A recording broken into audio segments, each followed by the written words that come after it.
ದೊಡ್ಡ ನಂಬಿಕೆಗಳು ದೊಡ್ಡ ಫಲಿತಾಂಶಗಳನ್ನೇ ನೀಡುತ್ತವೆ. ಚಿಕ್ಕ ನಂಬಿಕೆಗಳು ಚಿಕ್ಕ ಫಲಿತಾಂಶಗಳನ್ನು ಕೊಡುತ್ತವೆ. ನಿಮ್ಮ ನಂಬಿಕೆಯು ನಿಮ್ಮ ಜೀವನವನ್ನು ಬದಲಿಸುವ ಮಂತ್ರವಾಗಿದೆ. ಆಡಿಯೋ ಇನ್ಸೈಟ್ಸ್ನ ಎಲ್ಲಾ ಆತ್ಮೀಯ ವೀಕ್ಷಕರಿಗೆ ಹೃತ್ಪೂರ್ವಕ ಸ್ವಾಗತ.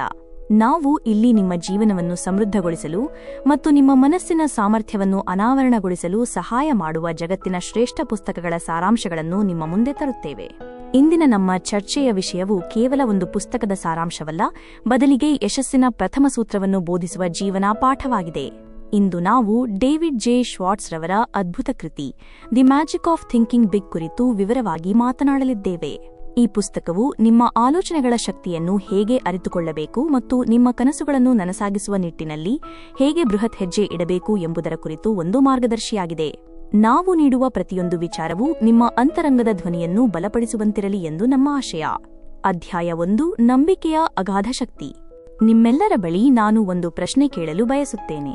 ನೀವು ಎಂದಾದರೂ ಹೊಸ ಕೆಲಸವನ್ನು ಆರಂಭಿಸುವ ಮುನ್ನ ಬಹುಶಃ ಇದು ನನ್ನಿಂದ ಸಾಧ್ಯವಿಲ್ಲ, ನನಗೆ ಇದರಲ್ಲಿ ಯಶಸ್ಸು ಸಿಗುವುದೋ ಇಲ್ಲವೋ ಎಂಬ ಅನುಮಾನದಲ್ಲಿ ಹಿಂಜರಿದಿದ್ದೀರಾ? ನೀವು ಹಾಗೆ ಯೋಚಿಸಿದ ಕ್ಷಣವೇ ಗೆಲುವಿನ ಹಾದಿಯಲ್ಲಿ ನೀವು ಮೊದಲ ಸೋಲನ್ನು ಅನುಭವಿಸಿದಂತೆ ಎಂದು ತಿಳಿದುಕೊಳ್ಳಿ. ಆದರೆ ಇದರ ಬದಲಾಗಿ ನಿಮ್ಮ ಹೃದಯದಲ್ಲಿ ಹೌದು, ನಾನು ಇದನ್ನು ಸಾಧಿಸಬಲ್ಲೆ ಎಂಬ ದೃಢವಿಶ್ವಾಸವನ್ನು ನೀವು ಇರಿಸಿದ್ದರೆ ಅದೇ ಕ್ಷಣದಲ್ಲಿ ನೀವು ಗೆಲುವಿನೆಡೆಗೆ ಮೊದಲ ನಿರ್ಣಾಯಕ ಹೆಜ್ಜೆಯನ್ನು ಇಟ್ಟಂತಾಗುತ್ತಿತ್ತು. ಡೇವಿಡ್ ಜೆ ಶ್ವಾರ್ಟ್ಸ್ ಅವರು ತಮ್ಮ the magic of thinking big ಪುಸ್ತಕದಲ್ಲಿ ನಂಬಿಕೆಯ ಶಕ್ತಿ ಎಂದರೆ ದ ಪವರ್ ಆಫ್ ಬಿಲೀಫ್ ಎಷ್ಟು ಪ್ರಬಲವಾದದ್ದು ಎಂಬುದನ್ನು ಬಹಳ ದೃಢವಾಗಿ ಒತ್ತಿ ಹೇಳುತ್ತಾರೆ. ನಿಮ್ಮ ನಂಬಿಕೆಯೇ ಒಂದು ಪ್ರಥಮ ಕಿಡಿಯಂತೆ ಕೆಲಸ ಮಾಡುತ್ತದೆ ಎಂದು ಅವರು ವಿವರಿಸುತ್ತಾರೆ. ಈ ಪ್ರಥಮ ಕಿಡಿಯು ಕ್ರಿಯೆಗೆ ಕಾರಣವಾಗುತ್ತದೆ. ಕ್ರಿಯೆ ಇಲ್ಲದೆ ಯಾವುದೇ ಕನಸು ಬರೀ ಕೇವಲ ಕನಸಾಗಿಯೇ ಉಳಿದುಬಿಡುತ್ತದೆ. ಒಮ್ಮೆ ಊಹಿಸಿ, ಒಂದು ಚಿಕ್ಕ ಮಗು ನಡೆಯಲು ಕಲಿಯುವಾಗ ಎಷ್ಟೋ ಬಾರಿ ಬೀಳುತ್ತದೆ, ನಂತರ ಏಳುತ್ತದೆ, ಮತ್ತೆ ಬೀಳುತ್ತದೆ. ಆದರೆ ಅದು ಪ್ರಯತ್ನವನ್ನು ನಿಲ್ಲಿಸುತ್ತದೆಯೇ? ಇಲ್ಲ, ನಿಲ್ಲಿಸುವುದಿಲ್ಲ. ಏಕೆಂದರೆ ಒಂದು ದಿನ ನಾನು ನಡೆಯಬಲ್ಲೆ, ನಾನು ಓಡಬಲ್ಲೆ ಎಂಬ ವಿಶ್ವಾಸ ಅದರ ಮನಸ್ಸಿನಲ್ಲಿ ಆಳವಾಗಿ ಬೇರೂರಿರುತ್ತದೆ. ಮತ್ತು ಇದೇ ವಿಶ್ವಾಸವು ಆ ಮಗುವಿಗೆ ನಿರಂತರವಾಗಿ ಮತ್ತೆ ಮತ್ತೆ ಪ್ರಯತ್ನಿಸುವ ಧೈರ್ಯವನ್ನು ನೀಡುತ್ತದೆ. ದುರದೃಷ್ಟವಶಾತ್ ನಾವು ಬೆಳೆದಂತೆ ನಮ್ಮ ಸುತ್ತಲಿನ ಸಮಾಜ, ಹಿಂದೆ ಅನುಭವಿಸಿದ ವೈಫಲ್ಯಗಳು ಮತ್ತು ಇತರ ಜನರು ಆಡುವ ನಕಾರಾತ್ಮಕ ಮಾತುಗಳು ನಮ್ಮ ಈ ಸಹಜ ನಂಬಿಕೆಯನ್ನು ಕ್ರಮೇಣವಾಗಿ ದುರ್ಬಲಗೊಳಿಸುತ್ತಾ ಹೋಗುತ್ತವೆ. ಆಗ ನಾವು ಬಹುಶಃ ಇದು ನನಗೆ ಸರಿಹೊಂದುವುದಿಲ್ಲ, ಇದು ನನ್ನ ಸಾಮರ್ಥ್ಯಕ್ಕೆ ಮೀರಿದ್ದು ಎಂದು ಯೋಚಿಸಲು ಪ್ರಾರಂಭಿಸುತ್ತೇವೆ. ಒಂದು ವೇಳೆ ನಾನು ವಿಫಲವಾದರೆ ಜನರು ಏನು ಹೇಳಿಯಾರು ಎಂಬ ಭಯ ನಮ್ಮನ್ನು ಆವರಿಸುತ್ತದೆ. ಶ್ವಾರ್ಟ್ಸ್ ಅವರು ಅನುಮಾನವನ್ನು ಅಥವಾ ಡೌಟ್ ಅನ್ನು ಒಂದು ವೈರಸ್ಗೆ ಹೋಲಿಸುತ್ತಾರೆ. ಇದು ನಮ್ಮ ಮನಸ್ಸಿನಲ್ಲಿ ಅತ್ಯಂತ ಸದ್ದಿಲ್ಲದೆ ಪ್ರವೇಶಿಸುತ್ತದೆ ಮತ್ತು ನಿಮ್ಮೊಳಗಿನ ಪ್ರತಿಯೊಂದು ಒಳ್ಳೆಯ ಆಲೋಚನೆಯನ್ನು ನಿಧಾನವಾಗಿ ಕೊಲ್ಲುತ್ತದೆ. ನೀವು ಯಾವುದೇ ಕೆಲಸದ ಬಗ್ಗೆ ಅನುಮಾನದಲ್ಲಿರುವಾಗ ಆ ಕಾರ್ಯವನ್ನು ಸಾಧಿಸಲು ಅಗತ್ಯವಿರುವ ಶಕ್ತಿ, ಕೇಂದ್ರೀಕರಣ ಮತ್ತು ಆತ್ಮವಿಶ್ವಾಸವನ್ನು ನೀವು ಕಳೆದುಕೊಳ್ಳುತ್ತೀರಿ. ನಿಮ್ಮ ಹೆಜ್ಜೆಗಳು ತಾವಾಗಿಯೇ ನಿಂತು ಹೋಗುತ್ತವೆ. ನಿಮ್ಮ ಅನುಮಾನವು ನಿಮ್ಮ ಮತ್ತು ನಿಮ್ಮ ಗುರಿಗಳ ನಡುವೆ ಒಂದು ಅಗೋಚರ ಗೋಡೆಯನ್ನು ನಿರ್ಮಿಸುತ್ತದೆ. ಈ ಗೋಡೆಯು ನಿಮ್ಮನ್ನು ಮುಂದೆ ಸಾಗದಂತೆ ತಡೆಯುತ್ತದೆ. ಆದರೆ ನೀವು ಸಂಪೂರ್ಣ ಶ್ರದ್ಧೆ ಮತ್ತು ನಿಷ್ಠೆಯಿಂದ ನಂಬಿದಾಗ ನೀವು ನಿಮ್ಮ ಮಿದುಳಿಗೆ ಒಂದು ಸ್ಪಷ್ಟ ಸಂಕೇತವನ್ನು ರವಾನಿಸುತ್ತೀರಿ. ಆ ಸಂಕೇತವು ಹೇಳುವುದು ಏನೆಂದರೆ, ಇದು ಸಾಧ್ಯ, ಈ ಗುರಿಯನ್ನು ತಲುಪಲು ಸಾಧ್ಯವಿದೆ ಎಂದು. ತಕ್ಷಣವೇ ನಿಮ್ಮ ಮನಸ್ಸು ಆ ಸಾಧ್ಯತೆಯನ್ನು ವಾಸ್ತವವನ್ನಾಗಿ ಪರಿವರ್ತಿಸಲು ಇರುವ ಮಾರ್ಗಗಳನ್ನು ಹುಡುಕಲು ಪ್ರಾರಂಭಿಸುತ್ತದೆ. ಈ ಶಕ್ತಿಯು ಎಷ್ಟು ದೊಡ್ಡದಾಗಿರುತ್ತದೆ ಎಂದರೆ ಅದು ನಿಮ್ಮ ಸಂಪೂರ್ಣ ಅಸ್ತಿತ್ವವನ್ನೇ ಧನಾತ್ಮಕ ಕ್ರಿಯೆಯತ್ತ ಮುಖ ಮಾಡಿಸುತ್ತದೆ. ಈಗ ಇದನ್ನು ಕೇಳಿದ ಮೇಲೆ ನೀವೆಲ್ಲರೂ ಬಹುಶಃ ಯೋಚಿಸಬಹುದು, ಕೇವಲ ನಂಬುವುದರಿಂದ ಎಲ್ಲವೂ ಆಗಿಬಿಡುತ್ತದೆಯೇ? ಹೌದು, ಇದು ಸಂಪೂರ್ಣವಾಗಿ ಸತ್ಯವಲ್ಲ. ಆದರೆ ಶ್ವಾರ್ಟ್ಸ್ ಅವರು ಹೇಳುತ್ತಿರುವುದು ಇದನ್ನೇ. ನಂಬಿಕೆಯು ಕ್ರಿಯೆಯನ್ನು ಪ್ರಚೋದಿಸುತ್ತದೆ. ನಂಬಿಕೆಯು ಆಕ್ಷನ್ ಅನ್ನು ಟ್ರಿಗರ್ ಮಾಡುತ್ತದೆ. ನೀವು ನಂಬಿದಾಗ ನೀವು ಪ್ರಯತ್ನಿಸುತ್ತೀರಿ. ನೀವು ಪ್ರಯತ್ನಿಸಿದಾಗ ಹೊಸ ವಿಷಯಗಳನ್ನು ಕಲಿಯುತ್ತೀರಿ. ನೀವು ಕಲಿತಾಗ ನಿಮ್ಮ ಸಾಮರ್ಥ್ಯ ಸುಧಾರಿಸುತ್ತದೆ ಮತ್ತು ನೀವು ಸುಧಾರಿಸಿದಾಗ ನೀವು ಗೆಲ್ಲುತ್ತೀರಿ. ಇದು ಯಶಸ್ಸಿನ ಸಹಜ ಚಕ್ರವಾಗಿದೆ. ಉದಾಹರಣೆಗೆ, ನಿಮಗೆ ಸಾರ್ವಜನಿಕವಾಗಿ ಮಾತನಾಡುವ ಭಯವಿರಬಹುದು. ಆದರೆ ಒಂದು ದಿನ ನೀವು ನಿರ್ಧರಿಸುತ್ತೀರಿ, ನಾನು ಜನರ ಮುಂದೆ ಮಾತನಾಡಲು ಕಲಿಯಬೇಕು ಮತ್ತು ನಾನು ಇದನ್ನು ಖಂಡಿತವಾಗಿಯೂ ಕಲಿಯಬಲ್ಲೆ ಎಂದು.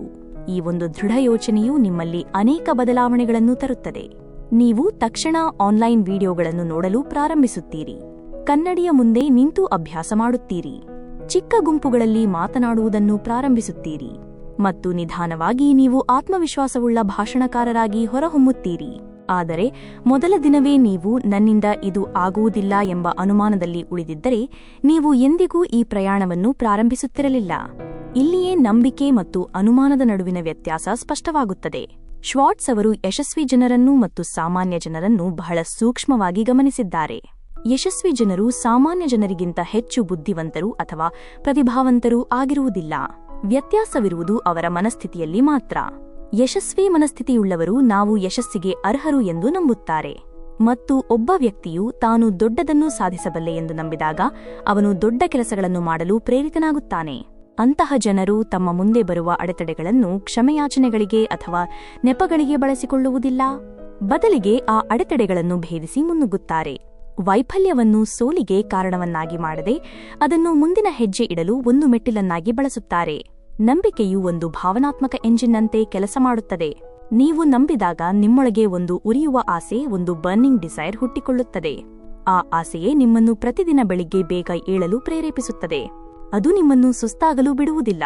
ಅದು ನಿಮಗೆ ಪ್ರತಿ ಬಾರಿ ಬಿದ್ದಾಗಲೂ ಮತ್ತೆ ಎದ್ದು ನಿಲ್ಲುವ ಧೈರ್ಯವನ್ನು ನೀಡುತ್ತದೆ.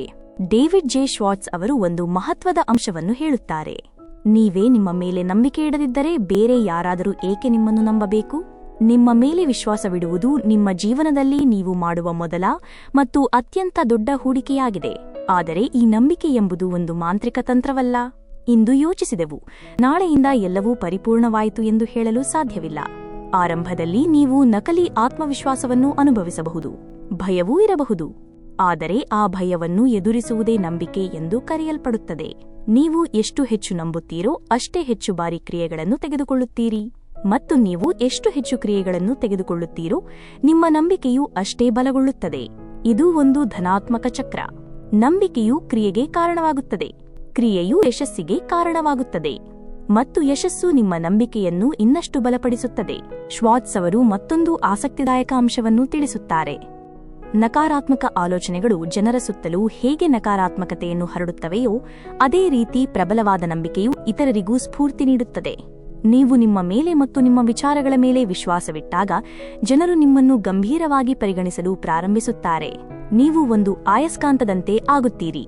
ಅವಕಾಶಗಳು, ಬೆಂಬಲ ಮತ್ತು ಸ್ಫೂರ್ತಿ ತಾನಾಗಿಯೇ ನಿಮ್ಮ ಕಡೆಗೆ ಆಕರ್ಷಿತವಾಗಲು ಶುರುವಾಗುತ್ತವೆ.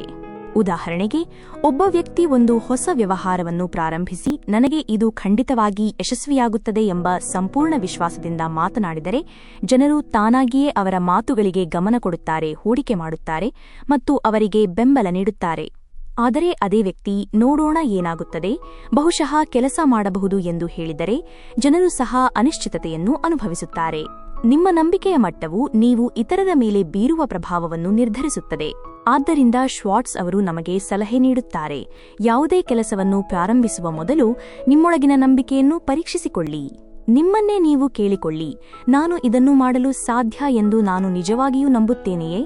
ಉತ್ತರ ಇಲ್ಲ ಎಂದಾದರೆ ಮೊದಲು ನಿಮ್ಮ ನಂಬಿಕೆಯ ವ್ಯವಸ್ಥೆಯನ್ನು ಪುನರ್ನಿರ್ಮಿಸಿ. ಪ್ರತಿದಿನವೂ ನಿಮ್ಮ ಮನಸ್ಸಿಗೆ ಸಕಾರಾತ್ಮಕ ದೃಢೀಕರಣಗಳಿಂದ, ಸ್ಫೂರ್ತಿದಾಯಕ ಕಥೆಗಳಿಂದ ಮತ್ತು ಸಣ್ಣ ಸಣ್ಣ ವಿಜಯಗಳಿಂದ ತರಬೇತಿ ನೀಡಿ. ನೀವು ಸಾಮರ್ಥ್ಯವುಳ್ಳವರು ಎಂಬುದಕ್ಕೆ ನೀವು ಎಷ್ಟೇ ಹೆಚ್ಚು ಪುರಾವೆಗಳನ್ನು ನೀಡುತ್ತೀರೋ ನಿಮ್ಮ ನಂಬಿಕೆಯೂ ಅಷ್ಟೇ ಬಲಗೊಳ್ಳುತ್ತಾ ಹೋಗುತ್ತದೆ. ನಂಬಿಕೆ ಎಂದರೆ ನೀವು ಎಂದಿಗೂ ವಿಫಲರಾಗುವುದಿಲ್ಲ ಎಂದಲ್ಲ.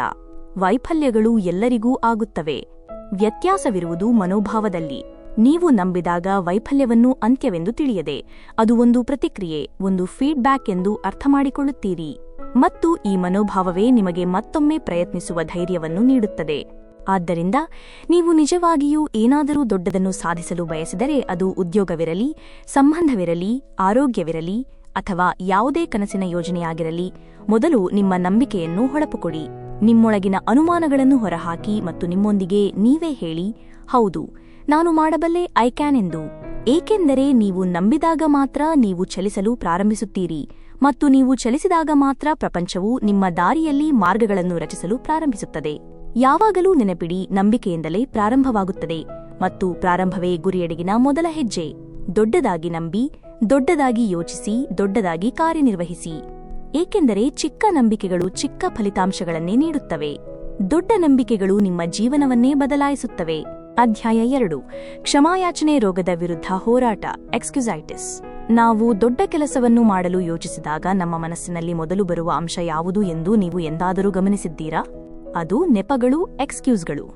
ನಾವು ಯೋಚಿಸುತ್ತೇವೆ, ನನ್ನ ಆರೋಗ್ಯ ಸರಿ ಇರುವುದಿಲ್ಲ, ನಾನು ಅಷ್ಟು ಬುದ್ಧಿವಂತನಲ್ಲ, ಈಗ ನನ್ನ ವಯಸ್ಸು ಮೀರಿ ಹೋಗಿದೆ, ಅಥವಾ ನನ್ನ ಅದೃಷ್ಟವೇ ಸರಿಯಿಲ್ಲ. ಈ 4 ನೆಪಗಳ ಹಿಂದೆ ಅಡಗಿರುವುದು ನಮ್ಮ ಭಯ, ನಮ್ಮ ಹಿಂಜರಿಕೆ ಮತ್ತು ಹೊಸದನ್ನು ಮಾಡುವುದನ್ನು ತಪ್ಪಿಸುವ ನಮ್ಮ ಹಳೆಯ ಅಭ್ಯಾಸ.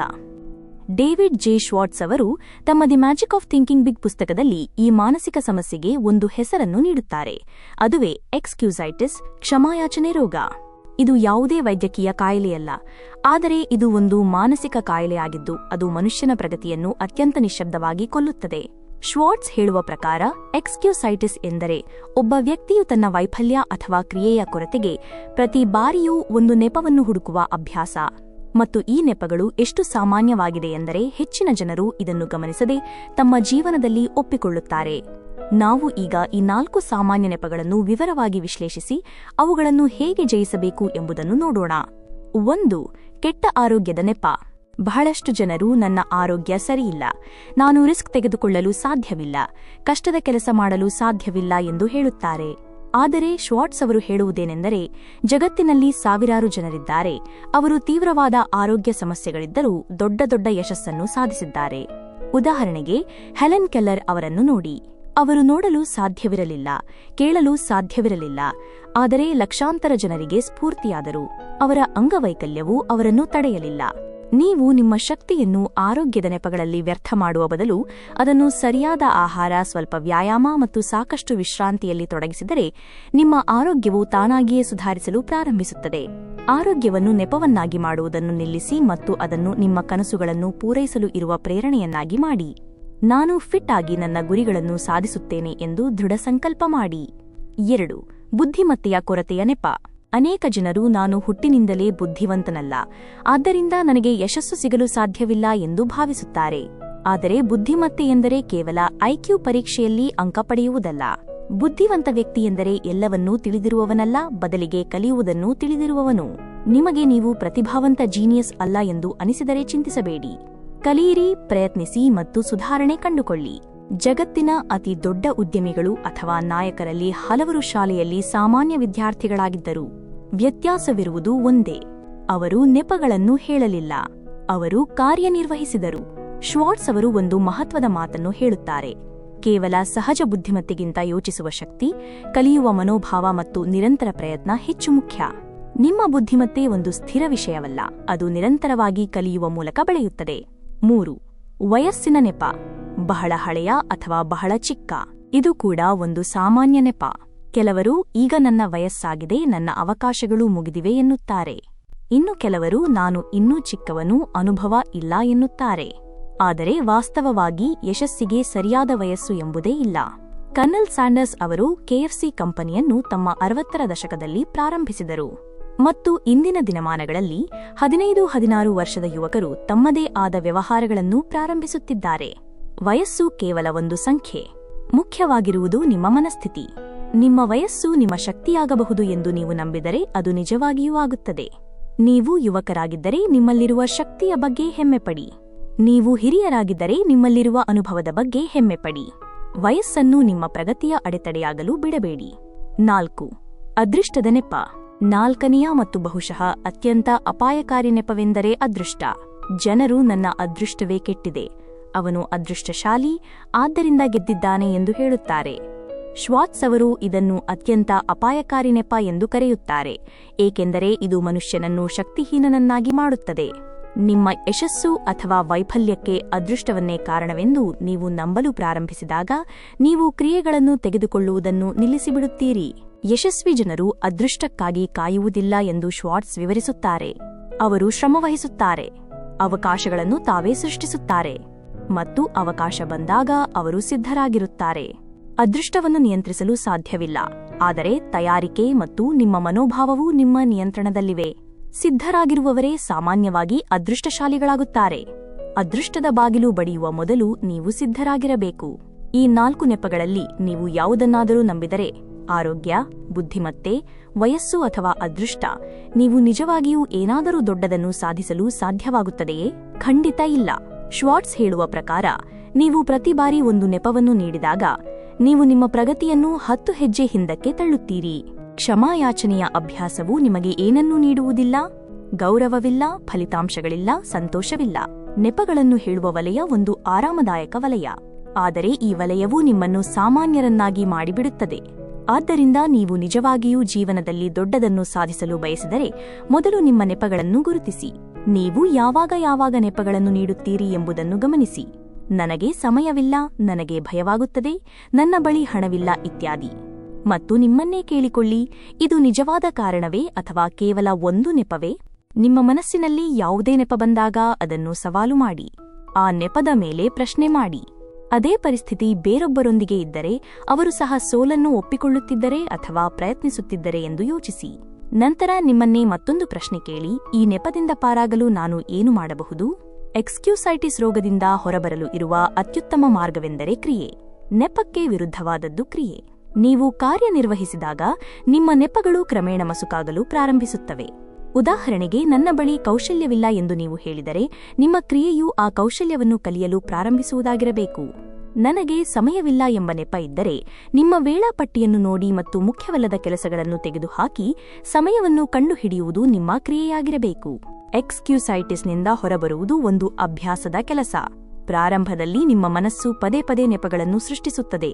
ಆದರೆ ಪ್ರತಿ ಬಾರಿಯೂ ನೀವು ಆ ನೆಪಗಳನ್ನು ತಿರಸ್ಕರಿಸಿ ಕಾರ್ಯನಿರ್ವಹಿಸಿದಾಗ ನಿಮ್ಮೊಳಗೆ ಒಂದು ಹೊಸ ಶಕ್ತಿಯನ್ನು ನೀವು ಅನುಭವಿಸುತ್ತೀರಿ. ನಿಧಾನವಾಗಿ ನೀವು ನಿಮ್ಮ ನೆಪಗಳಿಗಿಂತ ಎತ್ತರಕ್ಕೆ ಬೆಳೆದಿರುವಿರಿ ಎಂದು ನೀವು ಅರಿತುಕೊಳ್ಳುತ್ತೀರಿ ಮತ್ತು ಅಲ್ಲಿಂದಲೇ ನಿಮ್ಮ ನಿಜವಾದ ಪ್ರಗತಿ ಪ್ರಾರಂಭವಾಗುತ್ತದೆ. ನೆಪಗಳಿಂದ ತುಂಬಿದ ಜೀವನವು ಕೇವಲ ವಿಷಾದವನ್ನು ನೀಡುತ್ತದೆ. ಆದರೆ ನೆಪಗಳನ್ನು ತ್ಯಜಿಸಿ ಕ್ರಿಯೆಗಳಿಂದ ತುಂಬಿದ ಜೀವನವು ತೃಪ್ತಿ, ಹೆಮ್ಮೆ ಮತ್ತು ಯಶಸ್ಸನ್ನು ನೀಡುತ್ತದೆ. ಶ್ವಾರ್ಟ್ಸ್ ಅವರು ಸಮಸ್ಯೆಗಳು ಇರುವುದಿಲ್ಲ ಎಂದು ಹೇಳುವುದಿಲ್ಲ. ಸಮಸ್ಯೆಗಳು ಎಲ್ಲರೊಂದಿಗೆ ಇರುತ್ತವೆ. ವ್ಯತ್ಯಾಸ ಇರುವುದು ಕೇವಲ ಇಷ್ಟೇ: ಕೆಲವರು ಆ ಸಮಸ್ಯೆಗಳನ್ನು ನೆಪವನ್ನಾಗಿ ಮಾಡಿಕೊಳ್ಳುತ್ತಾರೆ ಮತ್ತು ಕೆಲವರು ಅವುಗಳನ್ನು ಹೆಚ್ಚು ಬಲಶಾಲಿಯಾಗಲು ಒಂದು ಕಾರಣವನ್ನಾಗಿ, ಮುಂದೆ ಸಾಗಲು ಒಂದು ಕಾರಣವನ್ನಾಗಿ ಮಾಡಿಕೊಳ್ಳುತ್ತಾರೆ. ಆದ್ದರಿಂದ ನೀವು ನಿಜವಾಗಿಯೂ ದೊಡ್ಡದನ್ನು ಯೋಚಿಸಿದರೆ ನಿಮ್ಮೊಳಗಿನ ಆ ಧ್ವನಿಯನ್ನು ಮೌನಗೊಳಿಸಿ. ಆ ಧ್ವನಿಯು ನೀನು ಮಾಡಲಾರೆ, ನಿನ್ನಲ್ಲಿ ಈ ಕೊರತೆ ಇದೆ ಎಂದು ಹೇಳುತ್ತಿರುತ್ತದೆ. ಅದರ ಬದಲಿಗೆ ಒಂದು ಹೊಸ ಧ್ವನಿಗೆ ಅವಕಾಶ ನೀಡಿ. ಆ ಧ್ವನಿ ಹೇಳಬೇಕು, ಪರಿಸ್ಥಿತಿ ಹೇಗೆ ಇರಲಿ, ನಾನು ಇದನ್ನು ಮಾಡುತ್ತೇನೆ ಎಂದು. ಏಕೆಂದರೆ ಕೊನೆಯಲ್ಲಿ ಜೀವನವು ಕ್ಷಮಾಯಾಚನೆ ಮಾಡದವರಿಗೆ ಪ್ರತಿಫಲ ನೀಡುತ್ತದೆ, ಆದರೆ ಕಾರ್ಯನಿರ್ವಹಿಸುವವರಿಗೆ ಯಶಸ್ಸು ನೀಡುತ್ತದೆ. ಆದ್ದರಿಂದ ನೆಪ ಹೇಳುವುದನ್ನು ನಿಲ್ಲಿಸಿ ಕಾರ್ಯವನ್ನು ಪ್ರಾರಂಭಿಸಿ. ಇದು ಶ್ವಾರ್ಟ್ಸ್ ಅವರ ನೇರ ಮತ್ತು ಶಕ್ತಿಯುತ ಸಂದೇಶ. ಅಧ್ಯಾಯ 3: ದೃಢ ಆತ್ಮವಿಶ್ವಾಸವನ್ನು ನಿರ್ಮಿಸುವುದು. ನಾವೆಲ್ಲರೂ ಆಗಾಗ್ಗೆ ಹೀಗೆ ಯೋಚಿಸುತ್ತೇವೆ: ನಮ್ಮಲ್ಲಿ ಇತರರಲ್ಲಿರುವ ಆ ಆತ್ಮವಿಶ್ವಾಸ, ಆ ಕಾನ್ಫಿಡೆನ್ಸ್ ಇಲ್ಲ. ಯಾರಾದರೂ ವೇದಿಕೆಯ ಮೇಲೆ ನಿಂತು ಆತ್ಮವಿಶ್ವಾಸದಿಂದ ಮಾತನಾಡುವಾಗ, ಜನರೊಂದಿಗೆ ಮುಕ್ತವಾಗಿ ಸಂವಹನ ಮಾಡುವಾಗ ಅಥವಾ ಧೈರ್ಯದಿಂದ ನಿರ್ಧಾರಗಳನ್ನು ತೆಗೆದುಕೊಳ್ಳುವಾಗ ನಾವು ದೂರದಲ್ಲಿ ನಿಂತು ನಾನು ಸಹ ಹಾಗೆ ಆಗಿದ್ದರೆ ಎಷ್ಟು ಚೆನ್ನಾಗಿರುತ್ತಿತ್ತು ಎಂದು ಯೋಚಿಸುತ್ತೇವೆ. ಆದರೆ ನಿಜವೇನೆಂದರೆ ಆತ್ಮವಿಶ್ವಾಸವು ಜನ್ಮಜಾತ ಉಡುಗೊರೆಯಲ್ಲ, ಇದು ಕೌಶಲ್ಯ. ಇದನ್ನು ನಿಧಾನವಾಗಿ ನಿರಂತರ ಅಭ್ಯಾಸದ ಮೂಲಕ ಬೆಳೆಸಿಕೊಳ್ಳಬೇಕು. ಡೇವಿಡ್ ಜೆ ಶ್ವಾರ್ಟ್ಸ್ ಅವರು ದಿ ಮ್ಯಾಜಿಕ್ ಆಫ್ ಥಿಂಕಿಂಗ್ ಬಿಗ್ನಲ್ಲಿ ಇದನ್ನೇ ವಿವರಿಸುತ್ತಾರೆ. ಆತ್ಮವಿಶ್ವಾಸವು ತಾನಾಗಿಯೇ ಬರುವುದಿಲ್ಲ, ಅದನ್ನು ಎದುರಿಸುವ ಮೂಲಕ ನಿರ್ಮಿಸಬೇಕು. ನಮ್ಮ ಭಯವನ್ನು ಎದುರಿಸಿದಾಗ ಮಾತ್ರ ಆತ್ಮವಿಶ್ವಾಸವು ಬೆಳೆಯುತ್ತದೆ ಎಂದು ಶ್ವಾರ್ಟ್ಸ್ ಹೇಳುತ್ತಾರೆ. ಭಯದಿಂದ ಓಡಿಹೋದರೆ ಅದು ಇನ್ನಷ್ಟು ದೊಡ್ಡದಾಗುತ್ತದೆ. ಆದರೆ ನಾವು ಅದರ ಕಣ್ಣುಗಳಲ್ಲಿ ಕಣ್ಣಿಟ್ಟು ನಿಂತಾಗ ಭಯವು ತಾನಾಗಿಯೇ ಚಿಕ್ಕದಾಗಲು ಪ್ರಾರಂಭಿಸುತ್ತದೆ. ನಾವು ಪ್ರತಿ ಬಾರಿ ಯಾವುದೇ ಒಂದು ಭಯವನ್ನು ಎದುರಿಸಿದಾಗ ನಮ್ಮ ಆತ್ಮವಿಶ್ವಾಸವು ಒಂದು ಹಂತ ಮೇಲಕ್ಕೆ ಏರುತ್ತದೆ. ಭಯದ ವಿರುದ್ಧ ಹೋರಾಡಲು ಅತ್ಯುತ್ತಮ ಮಾರ್ಗವೆಂದರೆ ಕ್ರಿಯೆ ಎಂದು ಶ್ವಾರ್ಟ್ಸ್ ಅವರು ಪದೇ ಪದೇ ಒತ್ತಿ ಹೇಳುತ್ತಾರೆ.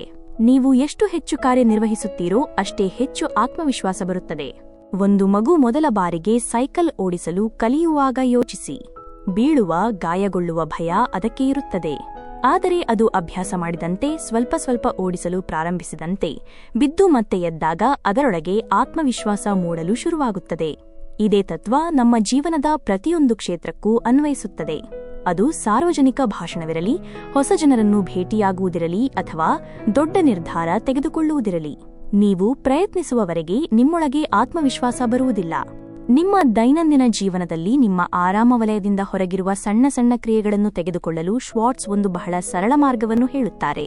ಉದಾಹರಣೆಗೆ, ಅಪರಿಚಿತರೊಬ್ಬರಿಗೆ ಆತ್ಮವಿಶ್ವಾಸದಿಂದ ನಗು ಬೀರಿ ನಮಸ್ಕಾರ ಹೇಳುವುದು ಅಥವಾ ಯಾವುದೇ ಸಭೆಯಲ್ಲಿ ನಿಮ್ಮ ಆಲೋಚನೆಗಳನ್ನು ಸ್ಪಷ್ಟವಾಗಿ ಮತ್ತು ದೃಢವಾಗಿ ವ್ಯಕ್ತಪಡಿಸುವುದು.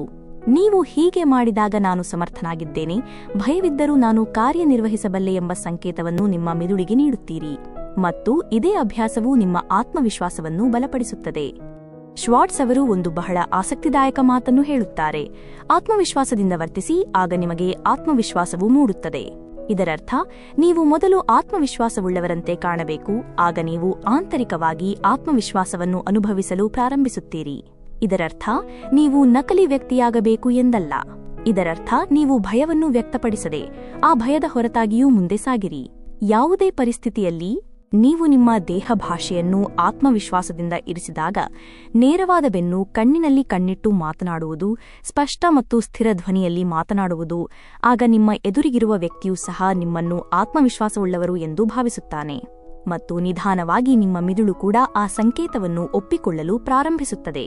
ನೀವು ಪದೇ ಪದೇ ನಿಮ್ಮೊಂದಿಗೆ ಧನಾತ್ಮಕ ಮಾತುಗಳನ್ನು ಹೇಳಿಕೊಳ್ಳಲು ಶ್ವಾರ್ಟ್ಸ್ ಸಲಹೆ ನೀಡುತ್ತಾರೆ.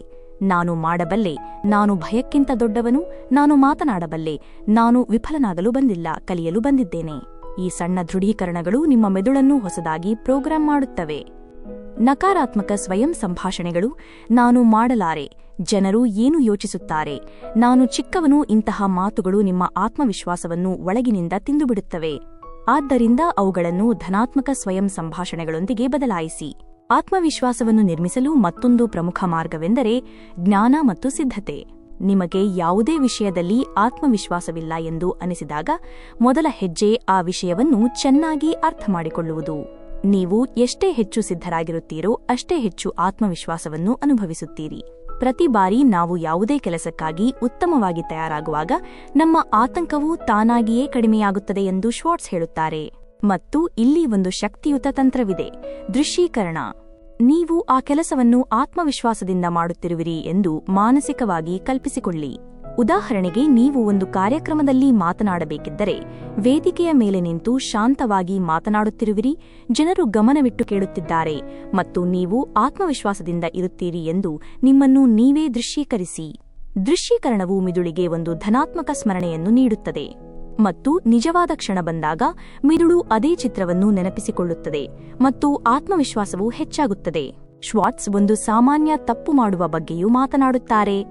ನಾವು ನಮ್ಮನ್ನು ಇತರರೊಂದಿಗೆ ಹೋಲಿಸುತ್ತೇವೆ ಮತ್ತು ನಂತರ ನಮ್ಮನ್ನೇ ಕಡಿಮೆ ಎಂದು ಭಾವಿಸುತ್ತೇವೆ. ನಾವು ಆತ್ಮವಿಶ್ವಾಸವುಳ್ಳ ವ್ಯಕ್ತಿಯನ್ನು ನೋಡಿದಾಗ ಅವರು ಹುಟ್ಟಿನಿಂದಲೇ ಆತ್ಮವಿಶ್ವಾಸವುಳ್ಳವರು, ನಾನು ಅವರಂತೆ ಆಗಲು ಸಾಧ್ಯವಿಲ್ಲ ಎಂದು ಯೋಚಿಸುತ್ತೇವೆ. ಆದರೆ ಈ ಯೋಚನೆ ತಪ್ಪು. ನಾವೆಲ್ಲರೂ ವಿಭಿನ್ನರು ಮತ್ತು ನಮ್ಮೆಲ್ಲರ ಬಳಿಯೂ ಆತ್ಮವಿಶ್ವಾಸವನ್ನು ಅಭಿವೃದ್ಧಿಪಡಿಸುವ ಸಮಾನ ಸಾಮರ್ಥ್ಯವಿದೆ. ನೀವು ಇತರರೊಂದಿಗೆ ನಿಮ್ಮನ್ನು ಹೋಲಿಸಬಾರದು, ಬದಲಿಗೆ ನಿನ್ನೆಯ ನಿಮ್ಮೊಂದಿಗೆ ಇಂದಿನ ನಿಮ್ಮನ್ನು ಹೋಲಿಸಿ. ನೀವು ನಿನ್ನೆಗಿಂತ ಉತ್ತಮರಾಗುತ್ತಿದ್ದೀರಾ ಅಥವಾ ಇಲ್ಲವೇ ಎಂಬುದೇ ಪ್ರಮುಖ ಅಳತೆಗೋಲು. ಆತ್ಮವಿಶ್ವಾಸದ ಪ್ರಯಾಣ ಎಂದಿಗೂ ಸುಗಮವಾಗಿರುವುದಿಲ್ಲ. ಕೆಲವೊಮ್ಮೆ ನೀವು ಆತಂಕವನ್ನು ಅನುಭವಿಸುತ್ತೀರಿ, ಕೆಲವೊಮ್ಮೆ ವಿಫಲರಾಗುತ್ತೀರಿ. ಆದರೆ ಬಿದ್ದು ಹೋಗುವುದು ವೈಫಲ್ಯವಲ್ಲ ಎಂದು ಶ್ವಾರ್ಟ್ಸ್ ಹೇಳುತ್ತಾರೆ. ಪ್ರಯತ್ನಿಸದಿರುವುದೇ ವೈಫಲ್ಯ. ನೀವು ಬಿದ್ದು ಮತ್ತೆ ಎದ್ದು ನಿಲ್ಲುವಾಗ ನಿಮ್ಮೊಳಗಿನ ಶಕ್ತಿ ಮತ್ತು ಆತ್ಮವಿಶ್ವಾಸ ಎರಡೂ ಹೆಚ್ಚಾಗುತ್ತವೆ. ಆದ್ದರಿಂದ ಎಂದಿಗೂ ಸೋಲನ್ನು ಒಪ್ಪಿಕೊಳ್ಳಬೇಡಿ. ಅಭ್ಯಾಸ ಮಾಡುತ್ತಾ ಇರಿ. ಸಣ್ಣ ಸಣ್ಣ ಹೆಜ್ಜೆಗಳನ್ನು ತೆಗೆದುಕೊಳ್ಳಿ ಮತ್ತು ನಿಧಾನವಾಗಿ ನಿಮ್ಮ ಮೇಲೆ ನಂಬಿಕೆ ಇಡಲು ನೀವು ಕಲಿಯುತ್ತೀರಿ. ಒಂದು ಬಾರಿ ಊಹಿಸಿ, ನಿಮ್ಮ ಮೇಲೆ ನಿಮಗೆ ಸಂಪೂರ್ಣ ವಿಶ್ವಾಸವಿದ್ದರೆ ನಿಮ್ಮ ಜೀವನ ಹೇಗಿರುತ್ತದೆ? ನೀವು ಸಭೆಗಳಲ್ಲಿ ಹೆದರಿಕೆಯಿಲ್ಲದೆ ನಿಮ್ಮ ಮಾತನ್ನು ಮಂಡಿಸಬಹುದಿತ್ತು. ಸಂದರ್ಶನಗಳಲ್ಲಿ ಆತ್ಮವಿಶ್ವಾಸದಿಂದ ಉತ್ತರ ನೀಡಬಹುದಿತ್ತು. ನಿಮ್ಮ ಆಲೋಚನೆಗಳನ್ನು ಧೈರ್ಯದಿಂದ ಹಂಚಿಕೊಳ್ಳಬಹುದಿತ್ತು. ಇದೆಲ್ಲವೂ ಸಾಧ್ಯ. ಇದು ನಿಮ್ಮ ಕ್ರಿಯೆಗಳ ಮೇಲೆ ಮಾತ್ರ ಅವಲಂಬಿತವಾಗಿದೆ. ಆತ್ಮವಿಶ್ವಾಸವು ಯಾವುದೇ ಐಷಾರಾಮಿ ವಸ್ತುವಲ್ಲ, ಅದು ಒಂದು ಅಗತ್ಯತೆ. ಮತ್ತು ಪ್ರತಿಯೊಬ್ಬ ಮನುಷ್ಯನಲ್ಲಿಯೂ ಈ ಅಗತ್ಯತೆಯನ್ನು ಪೂರೈಸುವ ಸಾಮರ್ಥ್ಯವಿದೆ. ವ್ಯತ್ಯಾಸವಿರುವುದು ಕೇವಲ ಇಷ್ಟೇ: ಕೆಲವರು ಭಯದ ಹೊರತಾಗಿಯೂ ಕಾರ್ಯನಿರ್ವಹಿಸುತ್ತಾರೆ ಮತ್ತು ಕೆಲವರು ನೆಪಗಳ ಹಿಂದೆ ಅಡಗಿರುತ್ತಾರೆ. ಶ್ವಾರ್ಟ್ಸ್ ಅವರ ಸ್ಪಷ್ಟ ಸಂದೇಶ: ನಿಮ್ಮ ಭಯವನ್ನು ಎದುರಿಸಿ, ಧೈರ್ಯದಿಂದ ಮಾತನಾಡಿ, ರಿಸ್ಕ್ ತೆಗೆದುಕೊಳ್ಳಿ ಮತ್ತು ನಿಮ್ಮ ಆತ್ಮವಿಶ್ವಾಸವು ಗಗನಕ್ಕೇರುವುದನ್ನು ನೋಡಿ. ಆದ್ದರಿಂದ ಮುಂದಿನ ಬಾರಿ ನಿಮಗೆ ಆತ್ಮವಿಶ್ವಾಸವಿಲ್ಲ ಎಂದು ಅನಿಸಿದಾಗ ನೆನಪಿಡಿ, ಆತ್ಮವಿಶ್ವಾಸ ಎಂಬುದು ಹೊರಗಿನಿಂದ ತರಬೇಕಾದ ವಸ್ತುವಲ್ಲ, ಅದು ನಿಮ್ಮೊಳಗೆ ಈಗಾಗಲೇ ಇದೆ. ಅದನ್ನು ಹೊರತರಲು ನಿಮಗೆ ಸ್ವಲ್ಪ ಧೈರ್ಯ, ಸ್ವಲ್ಪ ಕ್ರಿಯೆ ಮತ್ತು ಸ್ವಲ್ಪ ಸಮಯ ಬೇಕು. ಮತ್ತು ನೀವು ಈ ಮೂರನ್ನೂ ನೀಡಲು ಸಿದ್ಧರಾಗಿದ್ದರೆ ಆತ್ಮವಿಶ್ವಾಸವುಳ್ಳವರಾಗಲು ಮತ್ತು ನಂತರ ಯಶಸ್ವಿಯಾಗಲು ಯಾರೂ ನಿಮ್ಮನ್ನು ತಡೆಯಲು ಸಾಧ್ಯವಿಲ್ಲ. ಅಧ್ಯಾಯ 4: ದೊಡ್ಡ ಗುರಿ ಮತ್ತು ಸ್ಪಷ್ಟ ದೂರದೃಷ್ಟಿ. ಪ್ರತಿಯೊಬ್ಬ ಮನುಷ್ಯನು ತನ್ನ ಜೀವನದಲ್ಲಿ ಏನಾದರೂ ದೊಡ್ಡದನ್ನು, ಅರ್ಥಪೂರ್ಣವಾದದ್ದನ್ನು, ತಾನು ಹೆಮ್ಮೆ ಪಡುವಂತಹದ್ದನ್ನು ಸಾಧಿಸಲು ಬಯಸುತ್ತಾನೆ. ಆದರೆ ಸಾಮಾನ್ಯವಾಗಿ ಜನರು ಅದೃಷ್ಟಶಾಲಿಗಳು ಮಾತ್ರ ದೊಡ್ಡ ಕೆಲಸಗಳನ್ನು ಮಾಡುತ್ತಾರೆ ಎಂದು ಯೋಚಿಸುತ್ತಾರೆ. ವಾಸ್ತವದಲ್ಲಿ ಅದು ನಿಜವಲ್ಲ. ಡೇವಿಡ್ ಜೆ ಶ್ವಾರ್ಟ್ಸ್ ಅವರು ದಿ ಮ್ಯಾಜಿಕ್ ಆಫ್ ಥಿಂಕಿಂಗ್ ಬಿಗ್ನಲ್ಲಿ ಒಂದು ಬಹಳ ಶಕ್ತಿಯುತವಾದ ಮಾತನ್ನು ಹೇಳುತ್ತಾರೆ. ನೀವು ಹೆಚ್ಚು ಪಡೆಯಬೇಕಿದ್ದರೆ ಮೊದಲು ನೀವು ಹೆಚ್ಚು ಯೋಚಿಸಬೇಕು. ಇದೇ ಗುರಿ ನಿಗದಿ ಮತ್ತು ದೂರದೃಷ್ಟಿಯ ಪ್ರಾರಂಭ. ನೀವು ಏನು ಬಯಸುತ್ತೀರಿ ಮತ್ತು ಅದನ್ನು ಹೇಗೆ ಪಡೆಯಬೇಕು ಎಂದು ನೀವು ಯೋಚಿಸುವವರೆಗೆ ದೊಡ್ಡದನ್ನು ಸಾಧಿಸುವುದು ಬಹುತೇಕ ಅಸಾಧ್ಯ. ನಾವು ಚಿಕ್ಕ ಗುರಿಗಳನ್ನು ಇರಿಸಿಕೊಂಡಾಗ ನಾವು ನಮ್ಮನ್ನೇ ಸಣ್ಣ ಪ್ರಮಾಣದಲ್ಲಿ ಸೀಮಿತಗೊಳಿಸುತ್ತೇವೆ. ಆದರೆ ನಾವು ನಮ್ಮ ಗುರಿಗಳನ್ನು ದೊಡ್ಡದಾಗಿ ಇರಿಸಿದಾಗ ನಮ್ಮ ಮನಸ್ಸು ತಾನಾಗಿಯೇ ವಿಸ್ತರಿಸಲು ಪ್ರಾರಂಭಿಸುತ್ತದೆ. ಮನಸ್ಸು ಒಂದು ಸ್ನಾಯುವಿನಂತೆ ಎಂದು ಶ್ವಾರ್ಟ್ಸ್ ಹೇಳುತ್ತಾರೆ. ನೀವು ಅದನ್ನು ಎಷ್ಟು ಹೆಚ್ಚು ಹಿಗ್ಗಿಸುತ್ತೀರೋ ಅದು ಅಷ್ಟೇ ಹೆಚ್ಚು ಬೆಳೆಯುತ್ತದೆ. ನೀವು ದಪ್ಪ ಮತ್ತು ಮಹತ್ವಾಕಾಂಕ್ಷೆಯ ಗುರಿಗಳನ್ನು ನಿಗದಿಪಡಿಸಿದಾಗ ನಿಮ್ಮ ಮಿದುಳು ಆ ಗುರಿಗಳನ್ನು ಸಾಧಿಸಲು ಇರುವ ಮಾರ್ಗಗಳನ್ನು ಹುಡುಕಲು ಪ್ರಾರಂಭಿಸುತ್ತದೆ. ಗುರಿ ನಿಗದಿ ಎಂಬುದು ಕೇವಲ ಒಂದು ನೋಟ್ಬುಕ್ನಲ್ಲಿ ಕೆಲವು ಅಂಶಗಳನ್ನು ಬರೆದು ಮರೆಯುವ ಔಪಚಾರಿಕ ಪ್ರಕ್ರಿಯೆಯಲ್ಲ. ಇದು ಒಂದು ಆಳವಾದ ಭಾವನಾತ್ಮಕ ಪ್ರಕ್ರಿಯೆ. ಅಲ್ಲಿ ನೀವು ನಿಮ್ಮ ಆಸೆಗಳು, ನಿಮ್ಮ ಸಾಮರ್ಥ್ಯಗಳು ಮತ್ತು ನಿಮ್ಮ ಜೀವನದ ದಿಕ್ಕನ್ನು ಸ್ಪಷ್ಟವಾಗಿ ವ್ಯಾಖ್ಯಾನಿಸುತ್ತೀರಿ. ಮತ್ತು ಈ ಸ್ಪಷ್ಟತೆಯಿದ್ದಾಗ ಕಾರ್ಯನಿರ್ವಹಿಸುವುದು ಇನ್ನೂ ಸುಲಭವಾಗುತ್ತದೆ. ಗುರಿ ನಿಗದಿಪಡಿಸುವ ಮೊದಲ ಹೆಜ್ಜೆ ದೃಶ್ಯೀಕರಣ ಎಂದು ಶ್ವಾರ್ಟ್ಸ್ ವಿವರಿಸುತ್ತಾರೆ. ಅಂದರೆ ನೀವು ಏನನ್ನು ಬಯಸುತ್ತೀರೋ ಅದು ಈಗಾಗಲೇ ವಾಸ್ತವವಾಗಿದೆ ಎಂದು ನಿಮ್ಮ ಮನಸ್ಸಿನಲ್ಲಿ ಒಂದು ಸ್ಪಷ್ಟ ಚಿತ್ರವನ್ನು ರಚಿಸಿ. ನೀವು ಇಷ್ಟಪಡುವ ಕೆಲಸವನ್ನು ಮಾಡುತ್ತಿರುವಿರಿ, ನಿಮ್ಮ ವ್ಯಾಪಾರ ಬೆಳೆಯುತ್ತಿದೆ, ನಿಮ್ಮ ಮನೆ ಸುಂದರವಾಗಿದೆ, ಕುಟುಂಬ ಸಂತೋಷವಾಗಿದೆ ಮತ್ತು ನೀವು ಆತ್ಮವಿಶ್ವಾಸ ಮತ್ತು ತೃಪ್ತಿಯನ್ನು ಅನುಭವಿಸುತ್ತಿರುವಿರಿ ಎಂದು ಕಲ್ಪಿಸಿಕೊಳ್ಳಿ. ಇದೆಲ್ಲವೂ ಕೇವಲ ಫ್ಯಾಂಟಸಿಯಲ್ಲ, ಇದು ದೂರದೃಷ್ಟಿ, ವಿಷನ್. ನೀವು ಯಾವುದೇ ವಿಷಯವನ್ನು ಅತ್ಯಂತ ಸ್ಪಷ್ಟವಾಗಿ ಮತ್ತು ಚಿಕ್ಕ ಚಿಕ್ಕ ವಿವರಗಳೊಂದಿಗೆ ಕಲ್ಪಿಸಿಕೊಂಡಾಗ ನಿಮ್ಮ ಮಿದುಳು ಆ ಕಲ್ಪನೆಯನ್ನು ವಾಸ್ತವಕ್ಕೆ ಪರಿವರ್ತಿಸಲು ಕಾರ್ಯಗಳನ್ನು ತೆಗೆದುಕೊಳ್ಳಲು ಪ್ರಾರಂಭಿಸುತ್ತದೆ.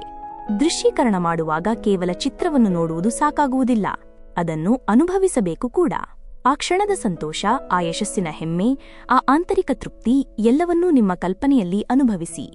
ನೀವು ಒಂದು ಗುರಿಯನ್ನು ನಿಮ್ಮ ಮನಸ್ಸಿನಲ್ಲಿ ಪದೇ ಪದೇ ನೋಡಿ ಮತ್ತು ಅನುಭವಿಸಿದಾಗ ಅದು ನಿಧಾನವಾಗಿ ನಿಮ್ಮ ಸುಪ್ತ ಮನಸ್ಸಿನಲ್ಲಿ ನೆಲೆಸುತ್ತದೆ ಮತ್ತು ಇಲ್ಲಿಂದಲೇ ನಿಜವಾದ ಮಾಯೆ ಪ್ರಾರಂಭವಾಗುತ್ತದೆ.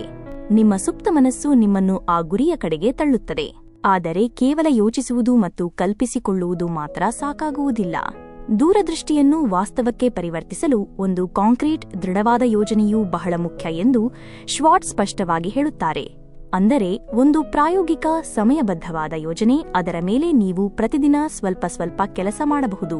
ಈ ಯೋಜನೆಯನ್ನು ಮಾಡುವಾಗ ನಿಮ್ಮ ದೊಡ್ಡ ಗುರಿಯನ್ನು ಚಿಕ್ಕ, ಕಾರ್ಯಸಾಧ್ಯವಾದ ಹಂತಗಳಾಗಿ ವಿಭಜಿಸಿ. ಅವುಗಳನ್ನು ಮೈಲಿಗಲ್ಲುಗಳಂತೆ ವಿಂಗಡಿಸಿ. ಉದಾಹರಣೆಗೆ, ನೀವು ಒಬ್ಬ ಬರಹಗಾರರಾಗಲು ಬಯಸಿದರೆ ಮೊದಲ ಹೆಜ್ಜೆ ಪ್ರತಿದಿನ 500 ಪದಗಳನ್ನು ಬರೆಯುವುದಾಗಿರಬಹುದು. ನಂತರ 1 ತಿಂಗಳಲ್ಲಿ 1 ಅಧ್ಯಾಯವನ್ನು ಪೂರ್ಣಗೊಳಿಸುವುದು ಮತ್ತು ನಂತರ 3 ತಿಂಗಳಲ್ಲಿ ಮೊದಲ ಡ್ರಾಫ್ಟ್ ಅನ್ನು ಸಿದ್ಧಪಡಿಸುವುದು. ಪ್ರತಿ ಸಣ್ಣ ಹೆಜ್ಜೆಯನ್ನು ಪೂರ್ಣಗೊಳಿಸಿದ ನಂತರ ನಿಮಗೆ ಒಂದು ಸಾಧನೆಯ ಭಾವನೆ ಸಿಗುತ್ತದೆ. ಇದು ನಿಮ್ಮ ಪ್ರೇರಣೆಯನ್ನು ಹೆಚ್ಚಿಸುತ್ತದೆ ಮತ್ತು ನೀವು ನಿರಂತರವಾಗಿ ಪ್ರಗತಿ ಸಾಧಿಸಿದಾಗ ನಿಮ್ಮ ಆತ್ಮವಿಶ್ವಾಸವು ಹೆಚ್ಚಾಗುತ್ತದೆ ಮತ್ತು ನಿಮ್ಮ ಕ್ರಿಯಾಶಕ್ತಿಯೂ ಬೆಳೆಯುತ್ತದೆ. ನೀವು ನಿಮ್ಮ ಪ್ರಗತಿಯನ್ನು ನೋಡಿದಾಗ ನೀವು ನಿಮ್ಮ ದೊಡ್ಡ ಗುರಿಗಳಿಗೆ ಹೆದರುವುದನ್ನು ನಿಲ್ಲಿಸಿ ಬದಲಿಗೆ ಉತ್ಸುಕರಾಗುತ್ತೀರಿ ಎಂದು ಶ್ವಾರ್ಟ್ಸ್ ಈ ಅಂಶವನ್ನು ಒತ್ತಿ ಹೇಳುತ್ತಾರೆ. ಬಹಳಷ್ಟು ಬಾರಿ ಜನರು ಗುರಿಗಳನ್ನು ನಿಗದಿಪಡಿಸುವುದಿಲ್ಲ, ಏಕೆಂದರೆ ಇಷ್ಟು ದೊಡ್ಡ ಗುರಿಯನ್ನು ನಾನು ಹೇಗೆ ಸಾಧಿಸಲಿ ಎಂದು ಅವರು ಯೋಚಿಸುತ್ತಾರೆ, ಅಥವಾ ನನ್ನ ಬಳಿ ಸಮಯವಿಲ್ಲ, ಸಂಪನ್ಮೂಲಗಳಿಲ್ಲ, ಅನುಭವವಿಲ್ಲ ಎಂದು ನೆಪ ಹೇಳುತ್ತಾರೆ. ಆದರೆ ಶ್ವಾರ್ಟ್ಸ್ ನೆನಪಿಸುತ್ತಾರೆ, ನೀವು ಯೋಚಿಸುವ ಧೈರ್ಯ ಮಾಡಿದಾಗ ಮಾತ್ರ ಯಾವುದೇ ದೊಡ್ಡ ಗುರಿ ಸಾಧ್ಯವಾಗುತ್ತದೆ. ನೀವು ನಿಮ್ಮ ಪ್ರಸ್ತುತ ಪರಿಸ್ಥಿತಿಯನ್ನು ಮಾತ್ರ ನೋಡಿ ನೀವು ಏನು ಮಾಡಬಹುದು ಎಂದು ನಿರ್ಧರಿಸಿದರೆ ನೀವು ಎಂದಿಗೂ ಬೆಳೆಯಲು ಸಾಧ್ಯವಿಲ್ಲ. ದೂರದೃಷ್ಟಿ ಎಂದರೆ ನೀವು ಪ್ರಸ್ತುತ ವಾಸ್ತವದಿಂದ ಹೊರಬಂದು ನೀವು ಏನಾಗಬಹುದು ಎಂಬುದನ್ನು ನೋಡುವುದು. ಶ್ವಾರ್ಟ್ಸ್ ಅವರು ಗುರಿ ನಿಗದಿಪಡಿಸುವಿಕೆಯನ್ನು ಕೇವಲ ವೈಯಕ್ತಿಕ ಸಾಧನೆಗೆ ಮಾತ್ರವಲ್ಲದೆ ಒಂದು ದೊಡ್ಡ ಜೀವನ ಉದ್ದೇಶಕ್ಕೆ ಜೋಡಿಸುತ್ತಾರೆ. ನಿಮ್ಮ ಗುರಿಗಳು ಕೇವಲ ಹಣ ಸಂಪಾದಿಸುವುದು ಅಥವಾ ಪ್ರಸಿದ್ಧಿಯಾಗುವುದಕ್ಕೆ ಸೀಮಿತವಾಗದೆ ಯಾವುದಾದರೂ ಅರ್ಥಪೂರ್ಣ ಉದ್ದೇಶಕ್ಕೆ ಸಂಬಂಧಿಸಿದಾಗ ಅವುಗಳ ಶಕ್ತಿ ಇನ್ನೂ ಹೆಚ್ಚಿರುತ್ತದೆ. ಉದಾಹರಣೆಗೆ, ನೀವು ಇತರರ ಜೀವನದಲ್ಲಿ ಧನಾತ್ಮಕ ಬದಲಾವಣೆಯನ್ನು ತರಲು ಬಯಸಿದರೆ ನಿಮ್ಮ ಪ್ರೇರಣೆ ಇನ್ನೂ ಆಳವಾಗಿರುತ್ತದೆ. ಮತ್ತೊಂದು ಪ್ರಮುಖ ವಿಷಯವೆಂದರೆ ಗುರಿಗಳನ್ನು ಸ್ಪಷ್ಟವಾಗಿ ಬರೆಯುವುದು. ನಿಮ್ಮ ಗುರಿಗಳನ್ನು ನೀವು ಕಾಗದದ ಮೇಲೆ ಬರೆದಾಗ ಅವು ಅಸ್ಪಷ್ಟ ಆಲೋಚನೆಗಳಿಂದ ಹೊರಬಂದು ನಿಜವಾದ ಬದ್ಧತೆಗಳಾಗುತ್ತವೆ ಮತ್ತು ನೀವು ಪ್ರತಿದಿನ ಅವುಗಳನ್ನು ಓದಿದಾಗ ನಿಮ್ಮ ಜೀವನದ ದಿಕ್ಕು ಏನು ಎಂಬುದನ್ನು ಅವು ನಿಮಗೆ ನಿರಂತರವಾಗಿ ನೆನಪಿಸುತ್ತಾ ಇರುತ್ತವೆ. ಅನೇಕ ಯಶಸ್ವಿ ಜನರು ಈ ಅಭ್ಯಾಸವನ್ನು ಅನುಸರಿಸುತ್ತಾರೆ. ಅವರು ಪ್ರತಿದಿನ ತಮ್ಮ ಗುರಿಗಳನ್ನು ಪರಿಶೀಲಿಸುತ್ತಾರೆ, ಅವುಗಳನ್ನು ಪರಿಷ್ಕರಿಸುತ್ತಾರೆ ಮತ್ತು ತಮ್ಮ ಪ್ರಗತಿಯನ್ನು ಟ್ರ್ಯಾಕ್ ಮಾಡುತ್ತಾರೆ. ನೀವು ಒಂದು ಗುರಿಯ ಮೇಲೆ ಕೆಲಸ ಮಾಡುತ್ತಿರುವಾಗ ಮಧ್ಯದಲ್ಲಿ ಅಡೆತಡೆಗಳು ಬರುವುದು ಸಹಜ. ವೈಫಲ್ಯ, ತಿರಸ್ಕಾರ, ವಿಳಂಬ. ಆದರೆ ಶ್ವಾರ್ಟ್ಸ್ ಹೇಳುವುದೇನೆಂದರೆ ಅಡೆತಡೆಗಳು ಬರುತ್ತವೆ. ಆದರೆ ಅವು ನೀವು ಎಲ್ಲಿಗೆ ತಲುಪುತ್ತೀರಿ ಎಂಬುದನ್ನು ನಿರ್ಧರಿಸುವುದಿಲ್ಲ. ಅಡೆತಡೆ ಎಂದರೆ ನಿಮ್ಮ ಗುರಿ ತಪ್ಪಾಗಿದೆ ಎಂದಲ್ಲ. ಇದರರ್ಥ ನೀವು ಸ್ವಲ್ಪ ಹೊಂದಾಣಿಕೆ ಮಾಡಿಕೊಳ್ಳಬೇಕು, ಇನ್ನಷ್ಟು ಬಲಶಾಲಿಯಾಗಬೇಕು ಎಂದರ್ಥ. ನಿಮ್ಮ ದೂರದೃಷ್ಟಿ ಬಲವಾಗಿದ್ದರೆ ಯಾವುದೇ ಅಡೆತಡೆ ನಿಮ್ಮನ್ನು ತಡೆಯಲು ಸಾಧ್ಯವಿಲ್ಲ. ನಿಮ್ಮ ಗುರಿಗಳ ಬಗ್ಗೆ ಇತರರೊಂದಿಗೆ ಮಾತನಾಡುವಂತೆ ಸಹ ಶ್ವಾರ್ಟ್ಸ್ ಸಲಹೆ ನೀಡುತ್ತಾರೆ, ವಿಶೇಷವಾಗಿ ನಿಮಗೆ ಬೆಂಬಲ ನೀಡುವ ಜನರೊಂದಿಗೆ. ನೀವು ನಿಮ್ಮ ದೂರದೃಷ್ಟಿಯನ್ನು ಹಂಚಿಕೊಂಡಾಗ 2 ಪ್ರಯೋಜನಗಳಿವೆ. 1, ನಿಮಗೆ ಇನ್ನಷ್ಟು ಸ್ಪಷ್ಟತೆ ಸಿಗುತ್ತದೆ. 2, ನೀವು ಜವಾಬ್ದಾರಿಯನ್ನು ಅನುಭವಿಸಲು ಪ್ರಾರಂಭಿಸುತ್ತೀರಿ. ಮತ್ತು ಕೆಲವೊಮ್ಮೆ ಒಂದು ಸಣ್ಣ ಸಂಭಾಷಣೆಯು ನಿಮ್ಮ ಸಂಪೂರ್ಣ ಮನಸ್ಥಿತಿಯನ್ನು ಬದಲಾಯಿಸಬಹುದು. ನೀವು ಗುರಿಯನ್ನು ನಿಗದಿಪಡಿಸುವಾಗ ಮತ್ತೊಂದು ಅಗತ್ಯ ವಿಷಯವೆಂದರೆ ತಾಳ್ಮೆ, ಪೇಷನ್ಸ್. ನಾವು ಆಗಾಗ್ಗೆ ತರಾತುರಿಯಲ್ಲಿ ಫಲಿತಾಂಶಗಳನ್ನು ಬಯಸುತ್ತೇವೆ, ಆದರೆ ದೊಡ್ಡ ವಿಷಯಗಳು ಸಮಯ ತೆಗೆದುಕೊಳ್ಳುತ್ತವೆ ಎಂದು ಶ್ವಾರ್ಟ್ಸ್ ನೆನಪಿಸುತ್ತಾರೆ. ನೀವು ನಿಮ್ಮ ಯೋಜನೆಯೊಂದಿಗೆ ಸ್ಥಿರವಾಗಿರಬೇಕು, ಸಣ್ಣ ಸಣ್ಣ ಗೆಲುವುಗಳನ್ನು ಆಚರಿಸಬೇಕು ಮತ್ತು ನಿಮ್ಮ ದೂರದೃಷ್ಟಿಯ ಮೇಲೆ ವಿಶ್ವಾಸವನ್ನು ಇರಿಸಬೇಕು. ಅವರು ಹೇಳುತ್ತಾರೆ, ದೊಡ್ಡ ಯಶಸ್ಸು ಎಂದರೆ ದಿನದಿಂದ ದಿನಕ್ಕೆ ಆದ ಚಿಕ್ಕ ಯಶಸ್ಸುಗಳ ಒಟ್ಟು ಮೊತ್ತ. ಕೊನೆಯಲ್ಲಿ ಗುರಿ ನಿಗದಿಪಡಿಸುವಿಕೆ ಮತ್ತು ದೂರದೃಷ್ಟಿ ಕೇವಲ ಯಾವುದೇ ಸೈದ್ಧಾಂತಿಕ ಪರಿಕಲ್ಪನೆಗಳಲ್ಲ. ಇದು ನಿಮ್ಮ ಜೀವನಕ್ಕೆ ದಿಕ್ಕನ್ನು ನೀಡುವ ಒಂದು ದಿಕ್ಸೂಚಿ. ನಿಮ್ಮ ಬಳಿ ಸ್ಪಷ್ಟ ದೂರದೃಷ್ಟಿ ಇದ್ದಾಗ ನೀವು ಗೊಂದಲಗಳಿಂದ ದೂರವಿರುತ್ತೀರಿ, ನಿಮ್ಮ ಶಕ್ತಿಯನ್ನು ಸರಿಯಾದ ಸ್ಥಳದಲ್ಲಿ ಹೂಡಿಕೆ ಮಾಡುತ್ತೀರಿ ಮತ್ತು ನಿಮ್ಮ ಸಾಮರ್ಥ್ಯವನ್ನು ನಿಧಾನವಾಗಿ ಅನಾವರಣಗೊಳಿಸುತ್ತೀರಿ. ಆದ್ದರಿಂದ ಈಗ ಪ್ರಶ್ನೆ ಇಷ್ಟಲ್ಲ, ನಾನು ಇದನ್ನು ಮಾಡಬಹುದೇ? ಬದಲಿಗೆ ಪ್ರಶ್ನೆ ಇಷ್ಟಿದೆ, ನಾನು ಏನು ಮಾಡಲು ಬಯಸುತ್ತೇನೆ ಮತ್ತು ಅದಕ್ಕಾಗಿ ನಾನು ಸಿದ್ಧನಾಗಿದ್ದೇನೆಯೇ? ಶ್ವಾರ್ಟ್ಸ್ ಅವರ ಸಂದೇಶ ಬಹಳ ನೇರವಾಗಿದೆ. ದೊಡ್ಡದಾಗಿ ಯೋಚಿಸಿ, ಸ್ಪಷ್ಟವಾಗಿ ದೃಶ್ಯೀಕರಿಸಿ, ಚುರುಕಾಗಿ ಯೋಜನೆ ಮಾಡಿ ಮತ್ತು ಪ್ರತಿದಿನವೂ ಕಾರ್ಯನಿರ್ವಹಿಸಿ. ನಂತರ ನಿಮ್ಮ ಜೀವನವು ಒಂದು ಕನಸಿನಿಂದ ವಾಸ್ತವಕ್ಕೆ ಹೇಗೆ ಬದಲಾಗುತ್ತದೆ ಎಂಬುದನ್ನು ನೀವೇ ನೋಡಿ. ಅಧ್ಯಾಯ 5, ಸೃಜನಾತ್ಮಕ ಚಿಂತನೆ ಮತ್ತು ಕನಸು ಕಾಣುವುದು. ಪ್ರತಿಯೊಬ್ಬ ಮನುಷ್ಯನೊಳಗೂ ಒಂದು ಅನನ್ಯ ಆಲೋಚನೆ ಇರುತ್ತದೆ. ಜಗತ್ತನ್ನು ನೋಡುವ ಒಂದು ವಿಭಿನ್ನ ದೃಷ್ಟಿಕೋನ ಇರುತ್ತದೆ. ಆದರೆ ನಾವು ಬಾಲ್ಯದಿಂದ ಹಿಡಿದು ದೊಡ್ಡವರಾಗುವವರೆಗೂ ಸಮಾಜವು ಕಲಿಸಿದ, ಶಾಲೆ ಕಲಿಸಿದ, ಜನರು ಹೀಗೆಯೇ ಮಾಡಬೇಕು ಎಂದು ಹೇಳಿದ ಒಂದೇ ರೀತಿಯ ಆಲೋಚನೆಯಲ್ಲಿ ಮುಳುಗಿ ಹೋಗುತ್ತೇವೆ. ರಿಸ್ಕ್ ತೆಗೆದುಕೊಳ್ಳಬೇಡಿ, ಸುರಕ್ಷಿತವಾಗಿರಿ, ಇದೇ ಸರಿಯಾದ ಮಾರ್ಗ ಎಂದು ನಾವು ನಂಬುತ್ತೇವೆ. ನಿಧಾನವಾಗಿ ನಮ್ಮ ಆಲೋಚನೆ ಒಂದು ಪೆಟ್ಟಿಗೆಯೊಳಗೆ ಬಾಕ್ಸ್ ಆಗಿ ಹೋಗುತ್ತದೆ ಮತ್ತು ನಾವು ಸಾಂಪ್ರದಾಯಿಕ ಆಲೋಚನೆಯ ಬಲೆಯಲ್ಲಿ ಸಿಕ್ಕಿಹಾಕಿಕೊಳ್ಳುತ್ತೇವೆ. ನೀವು ಏನಾದರೂ ದೊಡ್ಡದನ್ನು ಸಾಧಿಸಲು ಬಯಸಿದರೆ ನೀವು ಸಾಂಪ್ರದಾಯಿಕ ಆಲೋಚನೆಯನ್ನು ಮುರಿದು ಸೃಜನಾತ್ಮಕವಾಗಿ ಯೋಚಿಸಲು ಮತ್ತು ಕನಸು ಕಾಣಲು ಕಲಿಯಬೇಕು ಎಂದು ಡೇವಿಡ್ ಜೆ ಶ್ವಾರ್ಟ್ಸ್ ಹೇಳುತ್ತಾರೆ. ಸೃಜನಾತ್ಮಕ ಚಿಂತನೆ ಎಂದರೆ ವಿಷಯಗಳನ್ನು ವಿಭಿನ್ನ ರೀತಿಯಲ್ಲಿ ನೋಡುವುದು, ಹೊಸ ಮಾರ್ಗಗಳನ್ನು ಕಂಡುಕೊಳ್ಳುವುದು ಮತ್ತು ಹಳೆಯ ನಿಯಮಗಳನ್ನು ಕುರುಡಾಗಿ ಅನುಸರಿಸದೆ ನಮ್ಮನ್ನೇ ಪ್ರಶ್ನಿಸುವುದು. ಇದೇ ಅತ್ಯುತ್ತಮ ಮಾರ್ಗವೇ? ಇದಕ್ಕಿಂತ ಉತ್ತಮವಾದದ್ದು ಏನಾದರೂ ಇರಬಹುದೇ? ನಾವು ಪ್ರತಿಯೊಂದು ವಿಷಯವನ್ನು, ಆಲೋಚನೆಗಳನ್ನು, ದಿನಚರಿಯನ್ನು, ವ್ಯವಸ್ಥೆಗಳನ್ನು ಪ್ರಶ್ನಿಸಲು ಪ್ರಾರಂಭಿಸಿದಾಗ ಮಾತ್ರ ನಿಜವಾದ ಸೃಜನಾತ್ಮಕತೆ ಪ್ರಾರಂಭವಾಗುತ್ತದೆ. ಪ್ರತಿಯೊಂದು ದೊಡ್ಡ ವ್ಯವಹಾರ, ಪ್ರತಿಯೊಂದು ದೊಡ್ಡ ಆವಿಷ್ಕಾರ, ಪ್ರತಿಯೊಂದು ಯಶಸ್ಸಿನ ಕಥೆಯ ಹಿಂದೆ ಒಂದು ಸೃಜನಾತ್ಮಕ ಆಲೋಚನೆ ಇರುತ್ತದೆ ಎಂದು ಶ್ವಾರ್ಟ್ಸ್ ಹೇಳುತ್ತಾರೆ. ಜನರು ಇದನ್ನು ಸಾಧ್ಯವಿಲ್ಲ ಎಂದು ಹೇಳಿದಾಗಲೂ ಸಹ ಆ ಯಶಸ್ವಿ ವ್ಯಕ್ತಿ ಆ ಸೃಜನಾತ್ಮಕ ಆಲೋಚನೆಯನ್ನು ಅಳವಡಿಸಿಕೊಂಡಿರುತ್ತಾನೆ. ನಮ್ಮಲ್ಲಿ ಅನೇಕರು ಸೃಜನಾತ್ಮಕ ಚಿಂತನೆ ಎಂಬುದು ಕಲಾವಿದರು, ವಿನ್ಯಾಸಕರು ಅಥವಾ ಸಂಶೋಧಕರಂತಹ ಕೆಲವು ನಿರ್ದಿಷ್ಟ ಜನರಲ್ಲಿ ಮಾತ್ರ ಇರುವ ಗುಣಮಟ್ಟ ಎಂದು ಭಾವಿಸುತ್ತೇವೆ. ಆದರೆ ಸತ್ಯವೇನೆಂದರೆ ಪ್ರತಿಯೊಬ್ಬ ಮನುಷ್ಯನಲ್ಲಿಯೂ ಸೃಜನಾತ್ಮಕತೆ ಇರುತ್ತದೆ. ಅದನ್ನು ಸಕ್ರಿಯಗೊಳಿಸುವ ಅವಶ್ಯಕತೆಯಿದೆ. ಮತ್ತು ಇದು ಯಾವಾಗ ಸಾಧ್ಯವಾಗುತ್ತದೆ ಎಂದರೆ ನೀವು ನಿಮ್ಮ ಮನಸ್ಸನ್ನು ಹೊಸ ಆಲೋಚನೆಗಳಿಗೆ, ಹೊಸ ಸಾಧ್ಯತೆಗಳಿಗೆ ಮತ್ತು ಮುಖ್ಯವಾಗಿ ವೈಫಲ್ಯದ ಭಯವಿಲ್ಲದೆ ತೆರೆದಿಟ್ಟಾಗ. ಭಯವನ್ನು ಸೃಜನಾತ್ಮಕತೆಯ ಹಾದಿಗೆ ಬರಲು ಬಿಡಬೇಡಿ ಎಂದು ಶ್ವಾರ್ಟ್ಸ್ ಹೇಳುತ್ತಾರೆ. ವೈಫಲ್ಯದ ಭಯವು ನಿಮ್ಮ ಕಲ್ಪನೆಯನ್ನು ನಿರ್ಬಂಧಿಸುತ್ತದೆ. ಆದ್ದರಿಂದ ನೀವು ಸೃಜನಾತ್ಮಕವಾಗಿ ಯೋಚಿಸಬೇಕೆಂದರೆ ವೈಫಲ್ಯವು ಅಂತ್ಯವಲ್ಲ, ಬದಲಿಗೆ ಅದು ಬೆಳವಣಿಗೆಯ ಒಂದು ಭಾಗ ಎಂದು ಕಲಿಯಬೇಕು. ಚಿಕ್ಕ ಮಕ್ಕಳು ಹೇಗೆ ಯಾವುದೇ ಹಿಂಜರಿಕೆಯಿಲ್ಲದೆ ಎಲ್ಲವನ್ನೂ ಯೋಚಿಸುತ್ತಾರೆ, ಎಲ್ಲವನ್ನೂ ಕಲ್ಪಿಸಿಕೊಳ್ಳುತ್ತಾರೆ ಎಂದು ನೀವು ಎಂದಾದರೂ ಗಮನಿಸಿದ್ದೀರಾ? ಅವರಿಗೆ ಯಾವುದೇ ಮಿತಿ ಇರುವುದಿಲ್ಲ. ಅವರು ಒಂದು ಪೆನ್ನನ್ನು ರಾಕೆಟ್ ಮಾಡುತ್ತಾರೆ, ಒಂದು ಹೊದಿಕೆಯನ್ನು ಸೂಪರ್ ಹೀರೋನ ಕೇಪ್ ಮಾಡುತ್ತಾರೆ, ಏಕೆಂದರೆ ಅವರಿಗೆ ಯಾವುದು ಸಾಧ್ಯ ಮತ್ತು ಯಾವುದು ಸಾಧ್ಯವಿಲ್ಲ ಎಂದು ಇನ್ನೂ ತಿಳಿದಿರುವುದಿಲ್ಲ. ಇದೇ ಶುದ್ಧ ಸೃಜನಾತ್ಮಕತೆ. ಆದರೆ ನಾವು ಬೆಳೆದಂತೆ ಪ್ರಾಯೋಗಿಕವಾಗಿರಿ, ಕನಸುಗಳನ್ನು ಕಾಣಬೇಡಿ, ತರ್ಕದಿಂದ ಯೋಚಿಸಿ ಎಂದು ಸಮಾಜ ನಮಗೆ ಕಲಿಸುತ್ತದೆ ಮತ್ತು ಸೃಜನಾತ್ಮಕತೆ ನಿಧಾನವಾಗಿ ದಮನಗೊಳ್ಳುತ್ತದೆ. ಈ ಕಂಡೀಷನಿಂಗ್ ಅನ್ನು ಮುರಿಯುವ ಬಗ್ಗೆ ಶ್ವಾರ್ಟ್ಸ್ ಮಾತನಾಡುತ್ತಾರೆ. ಮಕ್ಕಳಲ್ಲಿರುವ ಆ ಅಭ್ಯಾಸವನ್ನು ನಾವು ಮತ್ತೆ ಬೆಳೆಸಿಕೊಳ್ಳಬೇಕು. ಮುಕ್ತವಾಗಿ ಕಲ್ಪಿಸಿಕೊಳ್ಳುವುದು, ಮುಕ್ತವಾಗಿ ಯೋಚಿಸುವ ಧೈರ್ಯವನ್ನು ಇಟ್ಟುಕೊಳ್ಳುವುದು. ನೀವು ವ್ಯವಹಾರದಲ್ಲಿ ಇತರರು ಮಾಡುತ್ತಿರುವ ಕೆಲಸಗಳನ್ನೇ ಮಾಡುತ್ತಾ ಹೋದರೆ ನೀವು ಎಂದಿಗೂ ವಿಭಿನ್ನರಾಗಲು ಸಾಧ್ಯವಿಲ್ಲ. ಪ್ರತಿಯೊಬ್ಬ ಯಶಸ್ವಿ ಉದ್ಯಮಿಯೂ ತಮ್ಮ ಕ್ಷೇತ್ರದಲ್ಲಿ ಹೊಸದನ್ನು ಯೋಚಿಸಿದ್ದಾರೆ, ಹೊಸದನ್ನು ಪ್ರಯತ್ನಿಸಿದ್ದಾರೆ ಮತ್ತು ನಂತರ ಯಶಸ್ಸನ್ನು ಕಂಡಿದ್ದಾರೆ.